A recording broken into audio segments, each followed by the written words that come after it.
Halo, kembali lagi di channelku Gensi.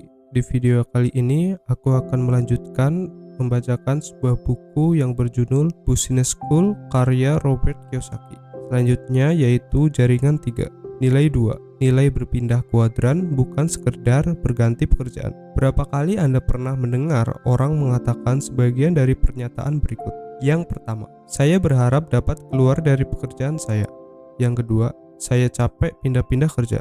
Yang ketiga, saya ingin memperoleh uang lebih banyak, tetapi saya tidak sanggup untuk keluar dan memulai dari awal lagi di perusahaan baru, dan saya tidak mau sekolah lagi untuk mempelajari profesi baru. Yang keempat, setiap kali gaji saya naik, sebagian besar kenaikannya dihabiskan oleh pajak. Yang kelima, saya bekerja keras, tetapi satu-satunya orang yang menjadi kaya adalah pemilik perusahaan.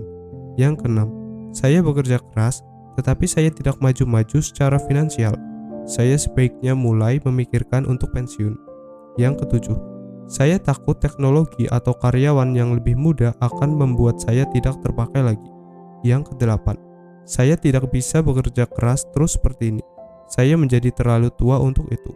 Yang kesembilan, saya belajar di Fakultas Kedokteran Gigi untuk menjadi dokter gigi, tetapi saya tidak mau lagi menjadi dokter gigi. Yang ke-10, saya ingin melakukan sesuatu yang berbeda dan bertemu orang baru. Saya capek membuang-buang waktu, berkumpul dengan orang-orang yang tidak memiliki ambisi dan pergi kemana-mana. Saya capek menghabiskan waktu dengan orang yang cuma bekerja secukupnya, supaya mereka tidak dipecat. Dan saya juga capek bekerja di perusahaan yang membayar kita sekedar cukup, supaya kita tidak keluar. Inilah ucapan-ucapan yang dilontarkan oleh orang terperangkap dalam satu kuadran dari cash flow kuadran. Inilah komentar-komentar yang sering disampaikan oleh orang yang ingin berpindah kuadran. Mungkin sudah saatnya bagi mereka untuk bergerak maju. Apakah cash flow kuadran itu? Buku kedua saya dari Sri Rich Dad adalah Rich Dad Cash Flow Quadrant. Banyak orang mengatakan bahwa itulah buku saya yang terpenting karena sangat membuka mata. Saya menulis buku itu untuk siapapun yang siap berubah dalam hidup. Perubahan yang jauh lebih besar daripada sekedar berpindah-pindah kerja. Cara mengetahui Anda berada di kuadran mana ditentukan dari kuadran mana uang Anda bersumber. Dengan kata lain, kalau Anda menerima penghasilan dari sebuah pekerjaan dan Anda menerima gaji tetap dari perusahaan atau bisnis yang bukan milik Anda, maka uang Anda mengalir keluar dari kuadran E. Seseorang bisa saja adalah penjaga gedung atau direktur utama perusahaan dan adalah karyawan. Orang-orang ini mungkin memikirkan dan mengucapkan kata-kata seperti saya mencari pekerjaan yang aman dan terjamin dengan tunjangan-tunjangan, atau kata-kata seperti berapa yang kita peroleh untuk kerja lembur, atau berapa banyak cuti dibayarkan yang kita punyai. Diagram di bawah ini adalah cash flow kuadran ayah kaya saya. E singkatan dari employee atau karyawan, S singkatan dari self-employed atau orang yang bekerja sendiri, atau small business owner atau pengusaha kecil, B singkatan dari business owner atau pengusaha, dan I singkatan dari investor atau pemodal. Kalau Anda hidup dari komisi atau menerima uang dari pekerjaan yang dihitung per jamnya, maka Anda mungkin berada dalam kuadran S. Kebanyakan wiraniaga yang mendapat komisi langsung, seperti agen real estate, adalah dari kuadran S. Orang-orang ini mungkin terdengar mengucapkan kata-kata seperti komisi saya biasanya 6% dari harga beli total. Kuadran S bisa juga termasuk para profesional seperti pengacara dan dokter. Orang-orang yang menetapkan bayaran berdasarkan jam, umumnya dari kuadran S. Mereka mungkin berkata, tarif saya adalah $50 per jam. Atau mereka mungkin berkata, honor saya adalah $1.000 untuk pekerjaan itu.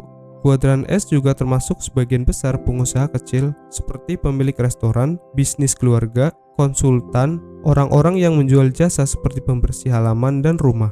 Mereka seringkali adalah orang-orang yang kuat dan ulet yang senang mengerjakan segala sesuatunya sendiri. Mereka sering memberi nasihat, jangan pernah bekerja untuk orang lain. Orang harus bekerja untuk dirinya sendiri. Atau, kalau Anda ingin sesuatu dikerjakan dengan benar, kerjakanlah sendiri. Kalau penghasilan Anda berada dari bisnis yang Anda tidak perlu terlibat, maka Anda berada di kuadran B. Kalau penghasilan Anda berasal dari investasi, maka Anda berada di kuadran I. Kalau penghasilan Anda berasal dari rencana pensiun, perusahaan atau pemerintahan, maka kemungkinannya adalah penghasilan itu dari kuadran E. Mungkin juga seorang menerima penghasilan lebih dari satu kuadran. Sebagai contoh, istri saya dan saya menerima penghasilan dari keempat kuadran. Namun sebagian besar penghasilan kami berasal dari investasi. Jadi kami mengatakan bahwa kami beroperasi dari kuadran I. Secara umum definisi itu sederhana dan jelas. Dua kuadran yang sering menimbulkan kebingungan adalah kuadran S dan B. Saya sering mendapatkan pertanyaan, apa bedanya antara orang yang bekerja sendiri atau pengusaha kecil dengan seorang B atau pengusaha besar? Perbedaannya mudah dijelaskan. Jawaban saya adalah, seorang B atau pengusaha besar dapat meninggalkan usahanya selama setahun atau lebih dan ketika kembali mendapatkan usahanya semakin lancar, bahkan semakin menguntungkan.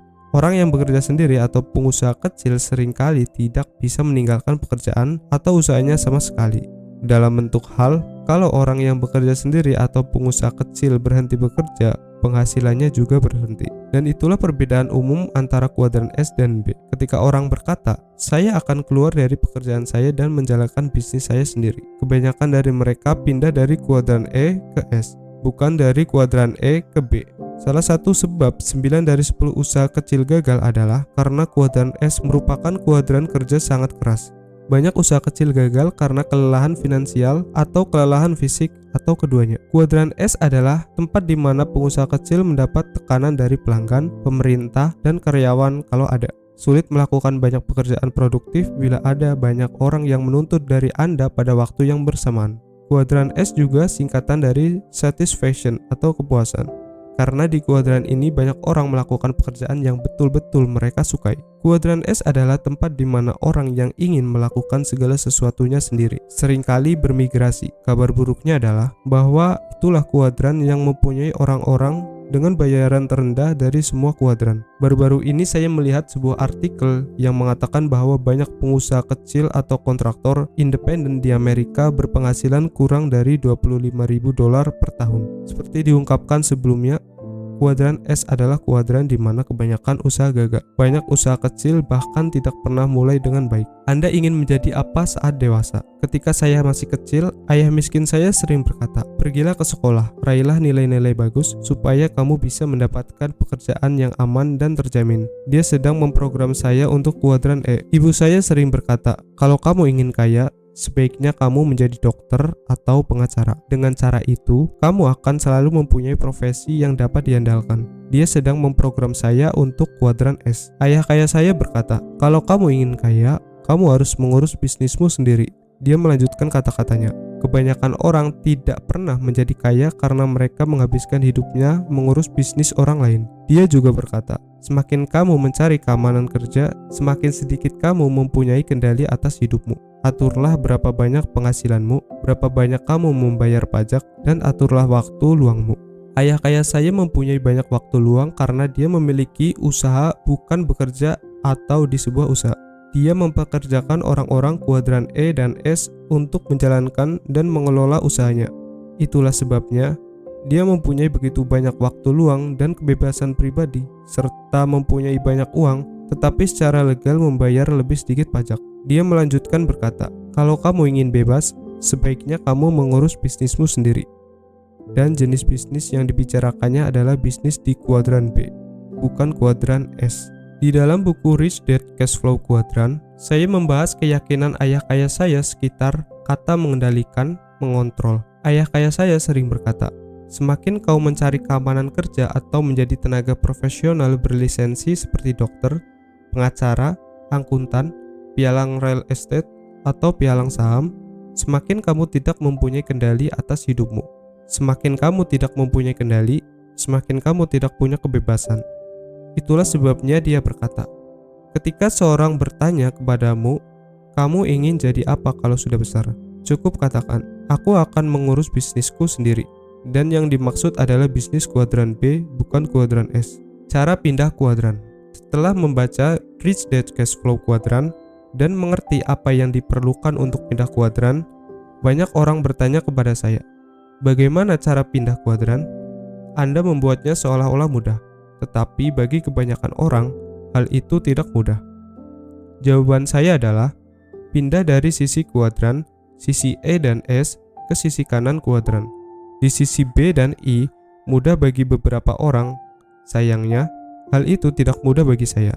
Kalau ayah kaya saya tidak membimbing saya mungkin tidak akan berhasil. Saya terus menjelaskan bahwa saya dilahirkan dalam keluarga pendidik yang terpelajar. Dalam keluarga saya, pendidikan yang baik dan pekerjaan atau profesi yang terjamin merupakan nilai utama yang sangat penting. Saya mengatakan ini karena perpindahan kuadran bisa berarti berpaling dari nilai utama keluarga. Dan itulah sebabnya tidak mudah bagi beberapa orang untuk pindah kuadran. Meskipun mereka ingin, dari sudut pandang ayah saya dan ibu saya, orang-orang kaya yang merupakan pengusaha dan investor sering dianggap rakus, jahat, tidak peduli, dan kadang-kadang tidak jujur. Saat ayah dan ibu saya mengetahui bahwa saya ingin memasuki dunia bisnis, bukan menjadi karyawan bergaji tinggi atau tenaga profesional, mereka kecewa terhadap saya. Saya menentang nilai mereka. Bagaimanapun, ayah saya adalah seorang guru sekolah yang berdedikasi dan ibu saya adalah seorang perawat. Mereka bahkan secara sukarela bergabung dengan Korps Perdamaian Presiden Kennedy selama beberapa tahun. Mereka adalah orang-orang yang sangat baik dan saya memperoleh banyak kesadaran sosial dan moral dari mereka. Itulah sebabnya ketika mereka mengetahui bahwa saya ingin memiliki tangga perusahaan bukan memanjat tangga perusahaan, mereka menjadi tidak senang. Mereka pikir saya telah menjadi anggota sisi yang lain dan sudah. Saya memutuskan untuk bekerja dari sisi B dan I dari kuadran itu, bukannya kuadran E dan S. Saya masih memiliki kesadaran sosial dan moral yang mereka tanamkan dalam hati saya. Tapi mereka tidak dapat melihatnya dengan cara itu. Bagi ibu dan ayah saya, pengusaha besar dan investor merupakan sisi gelap dari hidup dan itulah sebabnya pindah kuadran adalah lebih dari sekedar perubahan mental bagi saya. Mereka berpikir saya menolak apa yang mereka ajarkan pada waktu kecil, apa yang mereka pikir baik, bermanfaat, dan penting. Dan mereka pikir pendidikan yang baik, pekerjaan yang baik, dan rumah yang indah adalah suatu yang harus saya inginkan di dunia. Ingin kaya, memiliki perusahaan, berinvestasi dalam bisnis di seluruh dunia, dan mempekerjakan orang yang bekerja untuk saya adalah bergabung dengan kuasa gelap dari kehidupan. Ingin menjadi pengusaha internasional dan bepergian ke seluruh dunia untuk berinvestasi adalah hal-hal yang mereka ajarkan kepada saya untuk tidak menjadi yang demikian. Yang ada dalam pikiran mereka adalah gambaran tentang seseorang yang memanfaatkan orang-orang miskin dan kelas pekerja dan telah kehilangan agama. Jadi bagi saya, perpindahan itu terasa seperti saya meninggalkan dan pergi sangat jauh dari keluarga saya. Sehingga walaupun nilai-nilai itu tampak sederhana, akarnya masuk ke dalam seluruh keberadaan saya. Bertahun-tahun kemudian, ayah saya menyadari bahwa perpindahan kuadran tidak berarti berubah dalam nilai-nilai sosial, moral, atau keagamaan. Namun beberapa tahun dia khawatir terhadap saya. Ibu saya telah meninggal jauh sebelum dia menyadari bahwa dia tidak kehilangan anak yang sudah dibesarkannya. Itu karena nilai utama pribadi kita masuk ke dalam. Sehingga ketika orang bertanya kepada saya, bagaimana saya pindah kuadran? Saya sering menjawab, mengapa Anda tidak bergabung dengan perusahaan pemasaran jaringan? Alasan utama yang saya sarankan, paling tidak meneliti bisnis pemasaran jaringan adalah karena perpindahan dari satu sisi kuadran ke sisi lain bukan merupakan proses satu malam. Ayah kaya saya menghabiskan waktu bertahun-tahun untuk membimbing saya, mengajari saya, kadang-kadang memarahi saya untuk menjadi seorang B dan I.